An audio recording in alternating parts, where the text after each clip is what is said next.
Hello friends, welcome back to my channel top study classes. दोस्तों, आज इस video में देखने वाले हैं RRB science practice set number 12 को कवर करेंगे। दोस्तों, इससे पहले हम 10 कर चुके हैं। रेलवे के एग्जाम में जो आरआरबी एग्जाम में जो साइंस के क्वेश्चन पूछे जाते हैं उसके 25 महत्वपूर्ण प्रश्नों को लिए गए हैं। तो दोस्तों, वीडियो के लास्ट तक बने रहिएगा और वीडियो अच्छा लगे तो अपने दोस्तों के साथ जरूर शेयर कीजिएगा। तो चलिए दोस्तों, बिना देरी के क्वेश्चन स्टार्ट करते हैं। इससे पहले दोस्तों, हमारे चैनल पर नए तो सब्सक्राइब करके बेल आइकन जरूर दबा लीजिएगा ताकि हमारे आने वाले वीडियो का नोटिफिकेशन मिलते रहे।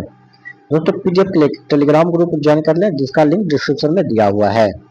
तो चलिए क्वेश्चन, संवेग की इकाई क्या है? संवेग की इकाई क्या है? तो संवेग का जो इकाई हो जाएगा वो हो जाएगा केजी मीटर सेकेंड इनवर्स हो जाएगा। ऑप्शन में बी जो है इसका राइट आंसर हो जाएगा। नेक्स्ट, एक 2 केजी की वस्तु 4 मीटर पर सेकेंड स्क्वायर की त्वरित त्वरण से गति कर रहा है, तो इस पर लगने वाला कुल बल है, तो यह हो जाएगा 8.0 न्यूटन। 8.0 न्यूटन हो जाएगा। नेक्स्ट क्वेश्चन हो जाएगा, जब कोई आदमी दीवार को धक्का दे लेकिन इसे विस्थापित करने में विफल रहे तो यह क्या करता है? तो यह क्या करता है? तो इसका जो राइट आंसर है बिल्कुल कोई कार्य नहीं करता। बिल्कुल कोई कार्य नहीं करता। ऑप्शन में डी आ गया, बिल्कुल कोई कार्य नहीं करता है। नेक्स्ट क्वेश्चन हो जाएगा, 0 डिग्री सी पर 540 ग्राम बर्फ को 80 डिग्री सी पर 540 ग्राम पानी के साथ मिलाया जाता है, तो मिश्रण का अंतिम तापमान कितने डिग्री सेल्सियस में है? तो कितना हो जाएगा? तो हो जाएगा 0 डिग्री सेल्सियस। 0 डिग्री सेल्सियस इसका राइट आंसर हो जाएगा।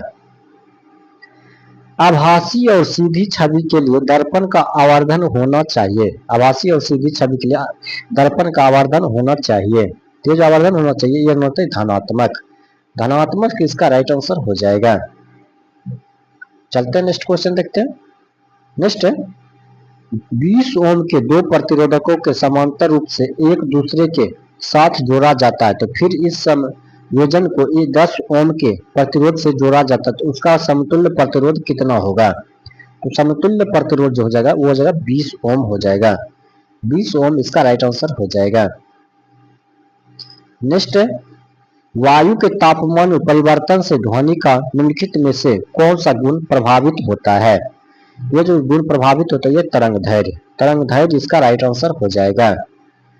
चलते हैं नेक्स्ट क्वेश्चन। नेक्स्ट क्वेश्चन हो जाएगा, निम्नलिखित में से कौन सा कथन सही या गलत नहीं है? निम्नलिखित में से कौन सा कथन सही या गलत नहीं है? तो एक अम्ल जो पूरी तरह से आयनों में आयनित हो जाता है वह H+ आयनों की बड़ी मात्रा में उत्पादन करता है। उदाहरण के लिए HCl, H2SO4, HNO3। तो ये तो सही है।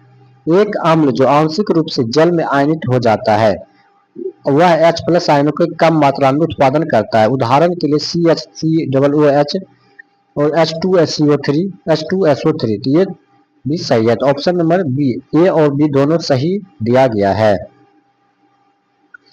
नेक्स्ट क्वेश्चन हो जाएगा, डैश प्राकृतिक में विद्युत धनात्मक होती है? तो डैश प्राकृतिक में विद्युत धनात्मक होती है? तो धातुएं जो है ये विद्युत धनात्मक होती है। नेक्स्ट क्वेश्चन चलते हैं। नेक्स्ट हो जाएगा, नेक्स्ट नील बोहर के आधुनिक आवर्त सारणी के संदर्भ में निम्न में क्या सही नहीं है? तो ये जो है वह तत्व जिनकी आयु संख्या 57 से 70 होती है उन्हें लेथेनाइड श्रृंखला कहा जाता है। तो ऑप्शन में सी जो है इसका करेक्ट आंसर हो जाएगा। नेक्स्ट क्वेश्चन है, निम्नलिखित में से कौन सा मैग्नीज के बारे में सही नहीं है? कौन सा मैग्नीज के बारे में सही नहीं है? तो कौन सा नहीं है? तो यह हो जाएगा उच्च तापमान स्तर पर अपने प्रतिरोध को प्रभावित करता है। ऑप्शन में बी जो है इसका करेक्ट आंसर हो जाएगा। नेक्स्ट क्वेश्चन चलते हैं, कार्बन की मात्रा अधिकतम होती है। कार्बन की मात्रा अधिकतम होती है तो वह होती ढलवा लोहे में। ढलवा लोहे में कार्बन की मात्रा अधिकतम होती है। चलते हैं नेक्स्ट क्वेश्चन देखते हैं। नेक्स्ट क्वेश्चन हो जाएगा, यदि आप स्थिर वायु में धूल कणों को देखने के लिए एक सूक्ष्मदर्शी का प्रयोग करें तो वह आपको हर समय इधर उधर चलते हुए दिखाई देंगे। इस परिघटना को क्या कहते हैं? तो इस परिघटना को जो कहते हैं वह ब्राउन प्रभाव कहते हैं। ब्राउन प्रभाव इसका राइट आंसर हो जाएगा। नेक्स्ट, बेसमर प्रक्रिया का उपयोग किस में होता है? बेसमर प्रक्रिया का उपयोग किस में होता है? तो आता है इस्पात में। इस्पात इसका राइट आंसर हो जाएगा। नेक्स्ट क्वेश्चन है, इसका उपयोग बीकर, फ्लस्क जैसे रासायनिक उपकरणों को बनाने के लिए किया जाता है। तो किसका उपयोग किया जाता है? तो ये जो उपयोग किया जाता है ये किया जाता है कठोर कांच का। कठोर कांच इसका राइट आंसर हो जाएगा। नेक्स्ट क्वेश्चन, जंतु कोशिका पादप कोशिका से भिन्न होती है क्योंकि उसने। जंतु कोशिका पादप कोशिका से भिन्न होती है क्योंकि उसने। तो क्योंकि उसने जो है कोशिका भित्ति नहीं होती है, हरित लवक नहीं होते हैं, तारक केंद्रक होते हैं और हीमोग्लोबिन होते हैं। तो उपयुक्त में से सभी जो इसका करेक्ट आंसर हो जाएगा। चलते हैं नेक्स्ट क्वेश्चन देखते हैं। नेक्स्ट क्वेश्चन हो जाएगा, जैविक विकास को डैश के तौर पर परिभाषित किया गया है। जैविक विकास को डैश के तौर पर परिभाषित किया गया है। तो ये जो परिभाषित किया गया है ये किया गया है प्राकृतिक चयन।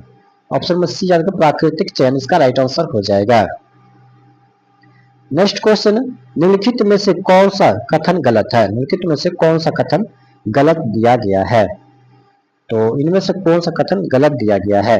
तो वह जो दिया गया है वह मानव शरीर में आयोडीन की कमी से एनीमिया होती है। कौन सा कथन गलत दिया गया? तो मानव शरीर में आयोडीन की कमी से एनीमिया होती है, तो ये तो गलत है। आयोडीन की कमी से एनीमिया नहीं होती, खून की कमी से एनीमिया होती है। तो ऑप्शन में ये जो है सब करेक्ट आंसर हो जाएगा।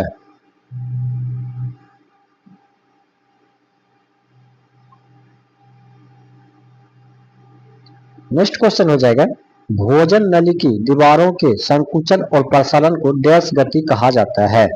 तो उसे हम कर्माकुचन कहते हैं। कर्माकुचन इसका राइट आंसर हो जाएगा। निद्रा रोग इसके द्वारा होता है। निद्रा रोग इसके द्वारा होता है। तो निद्रा रोग जो है वह होता है ट्राइपेनोसोमा के। ट्राइपेनोसोमा इसका राइट आंसर हो जाएगा। ऑप्शन सी इसका करेक्ट आंसर हो जाएगा। नेक्स्ट क्वेश्चन हो जाएगा, निम्नलिखित में से कौन सा प्रकाश संश्लेषण के लिए आवश्यक नहीं है? तो प्रकाश संश्लेषण के आवश्यक नहीं ऑक्सीजन। ऑप्शन बी आएगा ऑक्सीजन, इसका राइट आंसर हो जाएगा। चलते हैं नेक्स्ट क्वेश्चन देखते हैं। नेक्स्ट, गुजरात स्थित सूरत जिला देश का सर्वोत्तम स्थल है जहां 100% डैश उपलब्ध कराया गया है। जो उपलब्ध कराया गया है यह कहेगा सौर संचालित प्राथमिक स्वास्थ्य केंद्र। ऑप्शन में डी जो है इसका राइट आंसर हो जाएगा। नेक्स्ट क्वेश्चन है, निम्नलिखित में से कौन सा एक मानव निर्मित तंतु है? निम्नलिखित में कौन सा एक मानव निर्मित तंतु है? तो कौन सा हो जाएगा? तो रेयॉन हो जाएगा। रेयॉन इसका राइट आंसर हो जाएगा। नेक्स्ट, कंप्यूटर में डेटा किसे कहा जाता है? कंप्यूटर में डेटा किसे कहा जाता है? तो कंप्यूटर में डेटा जो दी गई सूचनाओं को कहा जाता है। ऑप्शन में सी दी गई सूचनाओं को डेटा कहा जाता है। लास्ट क्वेश्चन हो जाएगा, दिनांक एवं समय प्रदर्शित होता है। दिनांक एवं समय प्रदर्शित होता है वह टास्क बार पर। ऑप्शन में बी ए आकर टास्क बार पर जो है दिनांक एवं समय प्रदर्शित होता है। तो दोस्तों आज इस वीडियो में 25 महत्वपूर्ण प्रश्न को देखें जो कि परीक्षा विषय से महत्वपूर्ण होने वाला है। तो वीडियो को लास्ट तक बने रहने के लिए धन्यवाद।